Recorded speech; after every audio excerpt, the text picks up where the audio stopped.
Yeah, we oftentimes are faced with patients who feel like they don't have any recourse or strategies themselves to be able to manage their symptoms. And one of our goals oftentimes is to find what can Simon do when he needs it to resolve his symptoms. Do you feel like you have a strong control over your symptoms, that you know what to do and it's consistently able to relieve your symptoms in the event that you do have a flare up?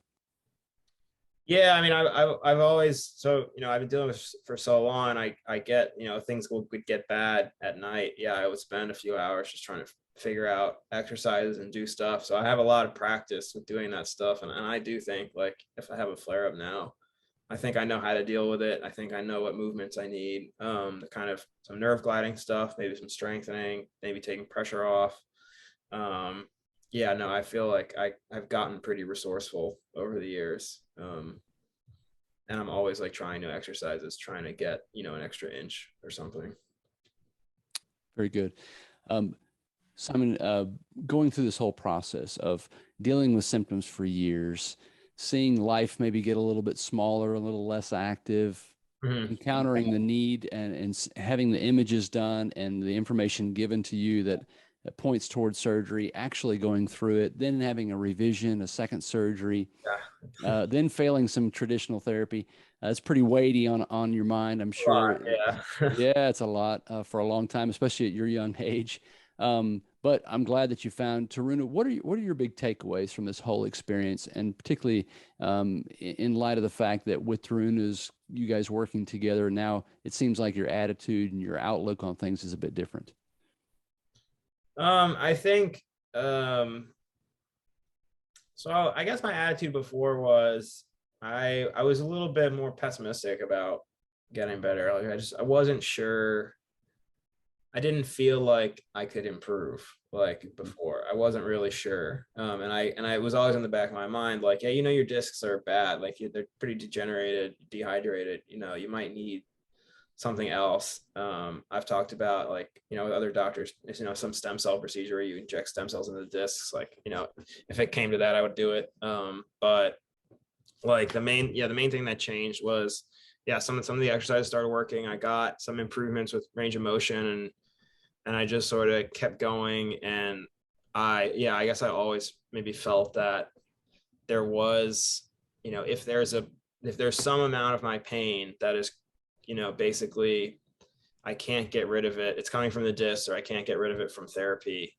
There's still a lot of pain that I can get rid of from doing exercise and therapy. And I was always like, you just got to figure it out. Like, you just got to figure it out. Like, it'll come if you actually attack the problem. You attack the lower back and the nerve itself.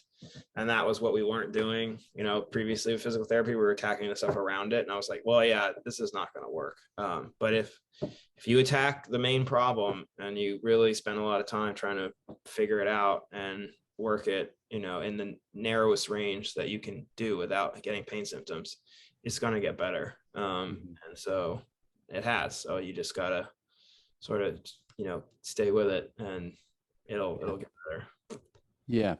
Simon, you've got a unique perspective, perhaps just because of your expertise and your education in neuroscience. What has this whole experience? How has it impacted your maybe your thinking in relation to the field that you work in? Yeah, the chronic pain is pretty debilitating, and it's hard to have it because, like, sometimes, I'll walk around or something and people will think, you look fine, so um there's not really, like, it's hard to see it, how it impacts, people's lives. And when it's there, you really do, it like makes you stupid a little bit. Like, you feel like you're basically constantly having to multitask, and that's not good for your brain. Like, you're better when you focus on one thing at a time. And if you're doing something and then you have like nerve pain in the back of your head, your focus is not going to be good, your memory is not going to be very good, your ability to pay attention is not going to be very good. I'm going to be way more irritable. um all kinds of things. Like, it makes everything worse. And I think, yeah, that's it's I think there's a lot of like, sometimes you need to push through pain and stuff, but I don't think there's a big enough understanding of how pain really affects your ability to like, get things done and be productive. And it's really, it's really serious to the point where, I want to basically, the number one priority in my life is getting pain free, feeling good physically, mentally, taking care of that stuff. And if I take care of that stuff, the work, my research, like, the class that I'm taking, that will all be fine. But it's pretty common to like, like shortchange your body and, spend an extra hour at work or something, especially in, research, people put a lot of hours in, and, they kind of, they sacrifice their body just a little bit. And I think you should never, ever do it. Like, you're just not, it's going to mess with you in ways you don't understand yet, or maybe you're not even aware. It made me really aware of how it impacted that. Yeah, so interesting. I appreciate your Hear the entire episode for free on iTunes, Spotify, other favorite podcast players, or go to mechanicalcareforum.com.